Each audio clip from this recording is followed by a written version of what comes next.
Charles Feldman's here, though. Charles, good to see you. How are you? Good. How are you, Mike? Very well indeed. We very much enjoyed Donald Trump's visit.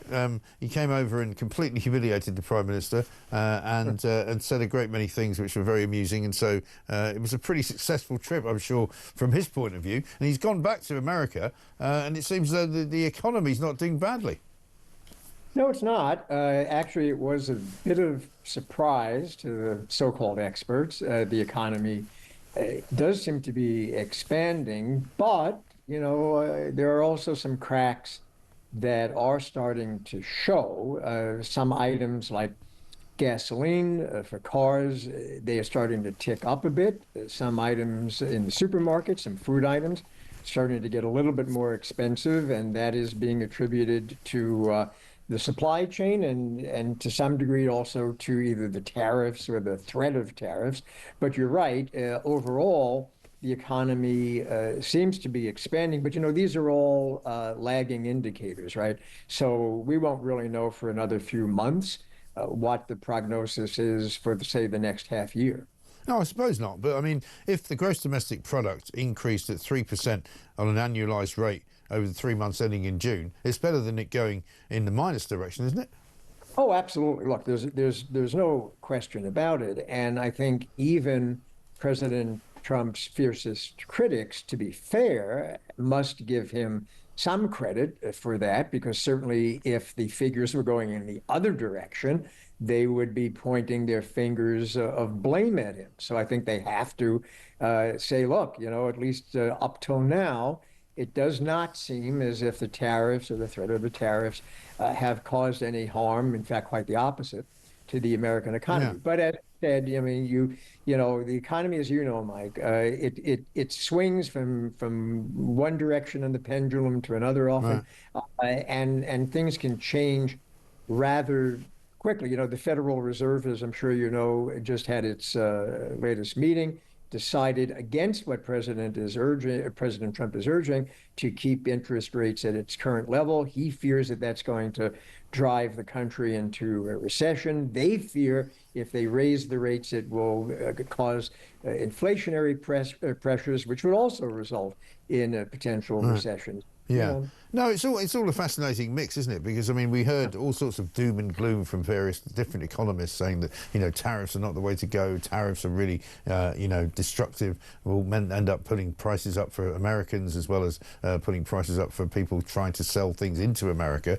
But so far, it seems to be an experiment that's kind of paying off, which is perhaps surprising to a lot of economists. And Canada is currently now in the firing line, isn't it? Because overnight, Trump unveiled some more global tariffs in various different places, but he also said that the Canada trade deal might now be at risk because of Mark Carney's decision about possible recognition of the Palestinian state. Yeah, and of course, Trump did raise the tariff rate for some things from Canada to 35%, but most of the items that the U.S. does get from Canada are actually still shielded from that because of the prior trade agreement between the U.S., Canada, and Mexico. Let me say one thing, Mike, about so-called experts on the economy, and that is, if you go way back in history to right before the 1929 crash of the stock market, lots of so-called economists, experts, predicted that the months ahead, year 1929, would be just great for America.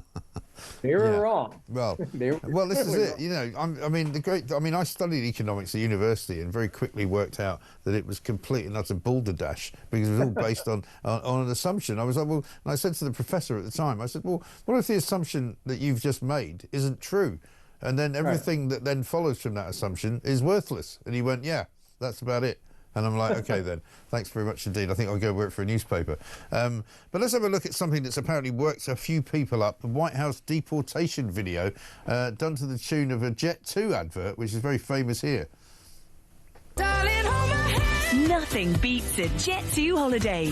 And right now, you can save £50 per person. That's £200 off for a family of 4.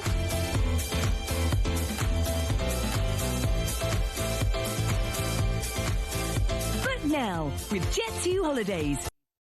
And of course, for those of you who are only listening and not watching, you've got Donald Trump there and a load of illegal migrants being deported, which has upset a few of the more, shall we say, sensitive people in America. I think it's great. Yes.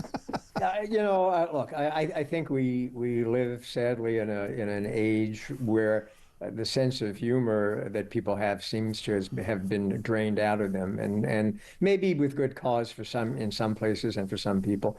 But I do think that you have to take some of these things and just sort of, if they're funny, they're funny, and I think that was funny. Yeah, I think so.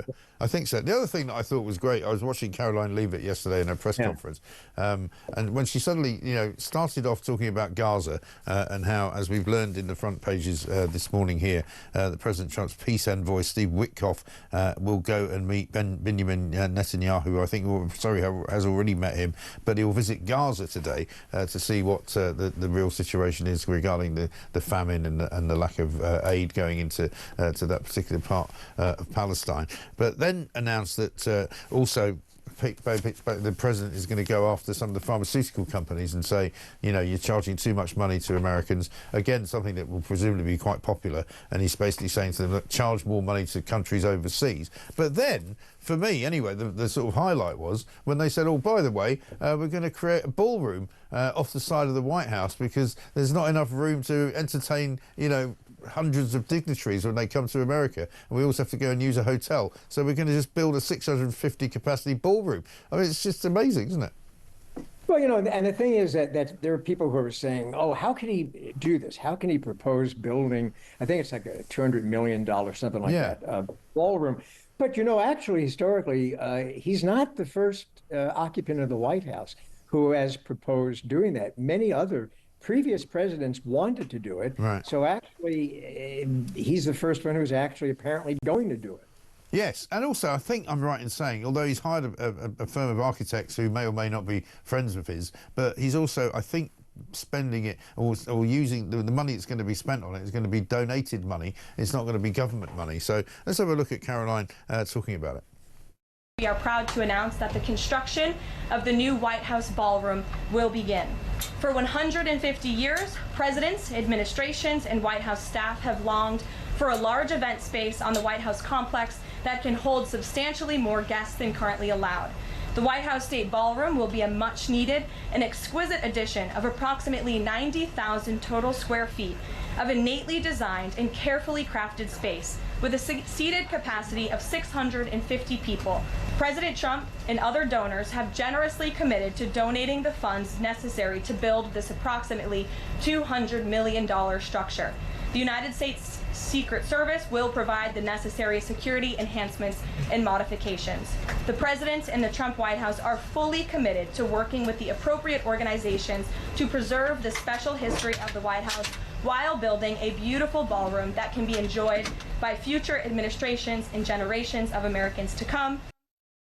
I can imagine if he was trying to do that in this country, they'd get some jobs worth from the local council saying, no, you can't do that. You can't have that planning permission for that, I'm afraid. But it's going to make the White House look completely different from the outside, isn't it? Yeah, and although he has said that they're going to maintain the integrity and the historical significance. Is he going to have a big sort of gold Trump stamp over the top of it? Yes. But here's my take on it, Mike. By having that ballroom, when the president in the future has to have negotiations with other world leaders or leaders in the country, they always say that in negotiation, it takes two to tango. Now there'll be a place to tango. Brilliant. Absolutely great. Charles, good to see you. Thank you very much indeed. Charles Feldman, US political analyst, host of the SOS America podcast. As Donald Trump becomes ever more, remarkable with every week that passes, fresh from absolutely humiliating our Prime Minister, Keith Stalin, he goes back to America, basically has a go at all the pharmaceutical companies and says you've got to lower your prices, decides to send an peace envoy into Gaza after having had an interview with Benjamin Netanyahu, and then announces, I'm going to put an extension on the White House. It's going to be a ballroom for 650 people. Absolutely brilliant.